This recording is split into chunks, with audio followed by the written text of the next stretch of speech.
Hey, hi. How you are doing today?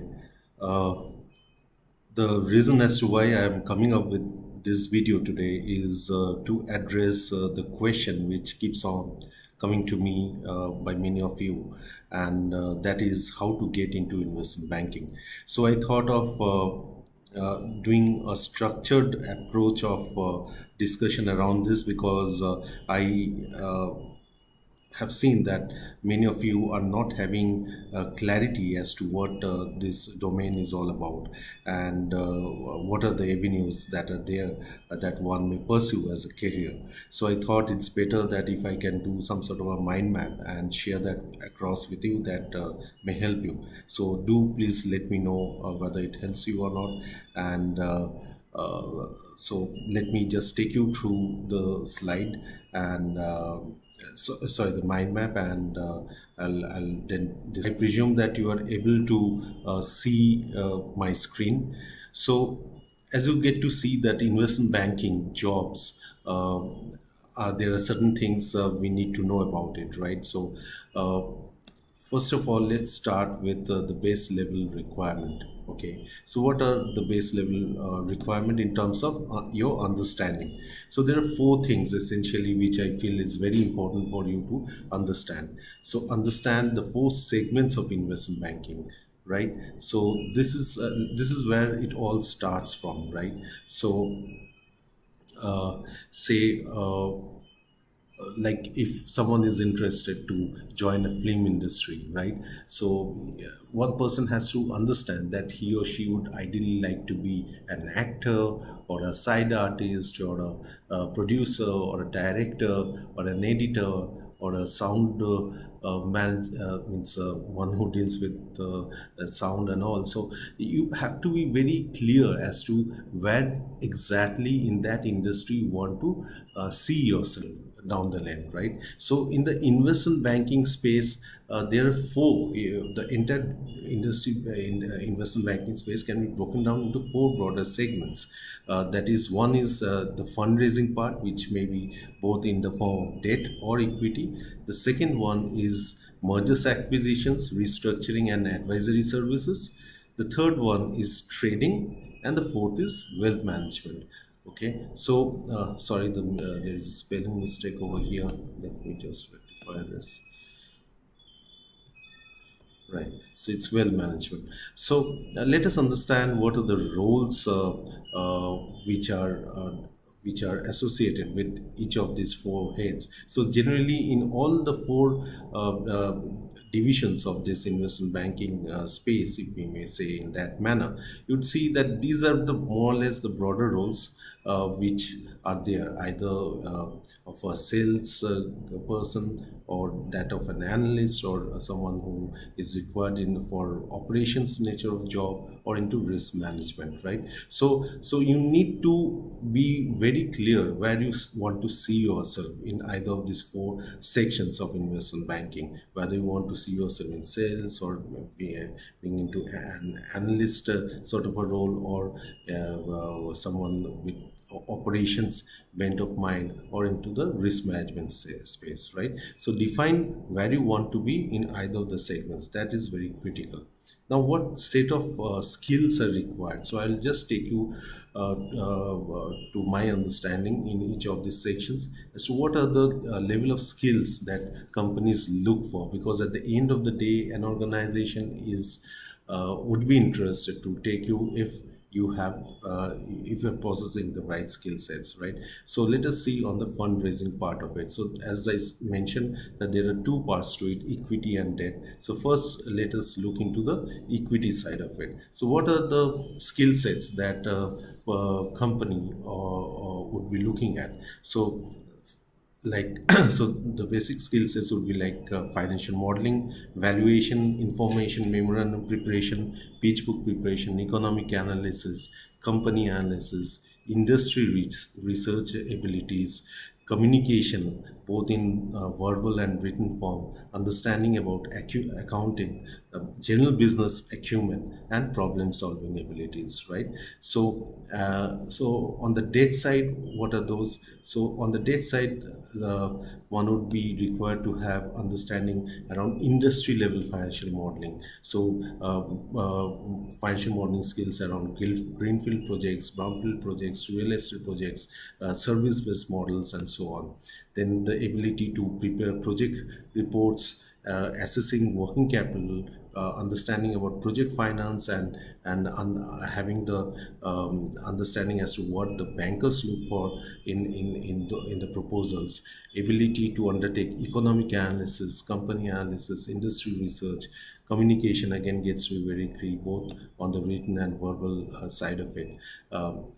Accounting understanding, banking understanding, credit appraisal understanding, credit rating understanding, general business acumen across as to what's happening in and around the world of business, and problem solving abilities, right? So these are a few of the things which is a must to have for anyone who is interested to make a career on the debt side of fundraising, and the one above which I mentioned is on the equity side of it, right? So let us see on the mergers and acquisition, restructuring, and advisory side, what are the skill sets that's required.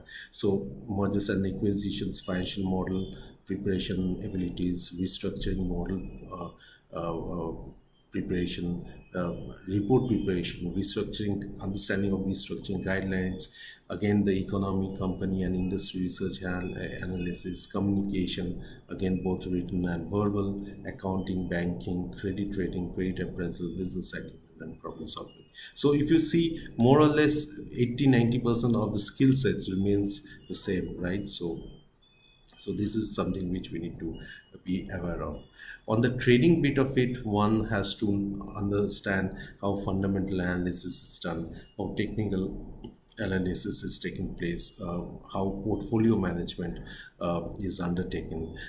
Then one needs to have understanding around stocks, commodities, forex, derivatives, business acumen, economic research, industry research, company research, valuation, financial modeling. So these are the skill sets which are required on the trading part of it.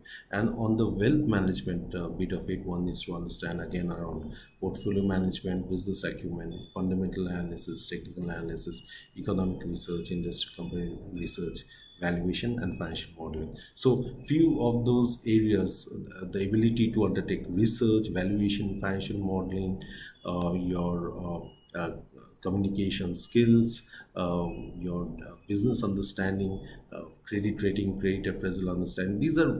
These are the common skills which are required across whichever area you want to be around the world of investment banking, right? So these are the skill sets which are required. So now let us understand how a guy who is a fresher, who has no experience, may probably try to get an inroad into the investment banking space, right? So a bank's biggest concern is hiring someone who can't do the work. So human instinct naturally gravitates towards candidates with brand names on their resume. So that's why investment bankers, we have always seen that investment bankers look for one who is having degrees, and also who is coming out from the best of institutes. However, if you send bankers a pitch book or a model for a deal that you think the team can pitch or find useful, then that is very enticing and it's an impressive feat.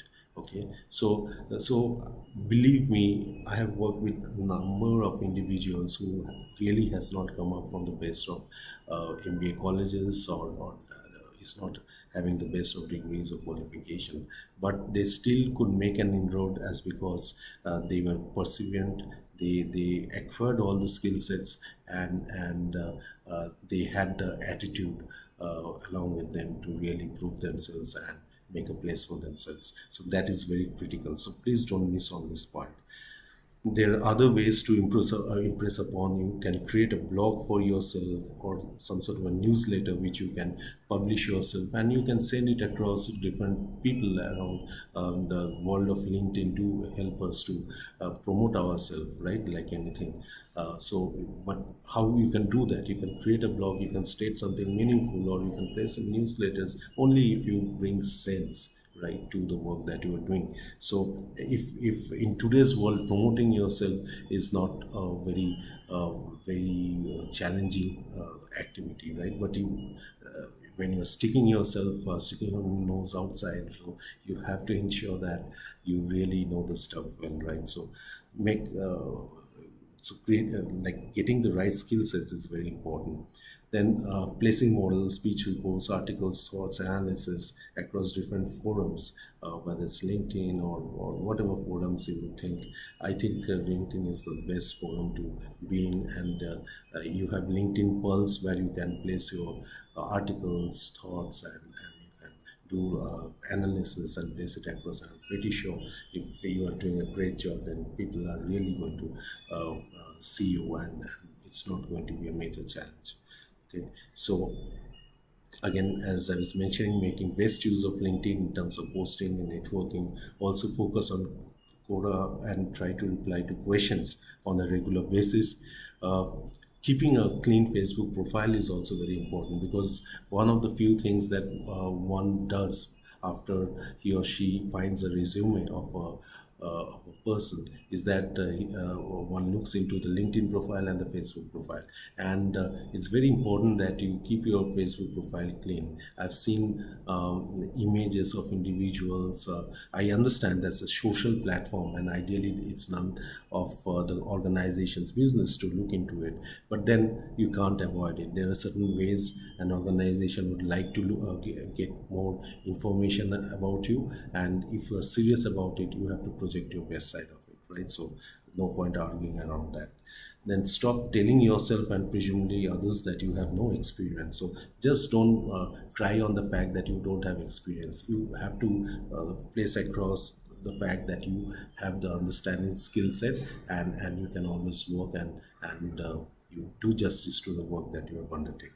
So take up courses and trainings and complete them. Undertake internships. If it's free, do it for free. If you're really interested, and complete them. So these are some of the ways I think if I would have been in your place, or I had been in your place in many occasions, these are the ways and means I have also adapted or made use of for those situations. And believe me, I have made the best use of those occasions, and within 1 2 months I have seen great results coming up my way, right? So that's the precise reason as to why I'm suggesting all this to you.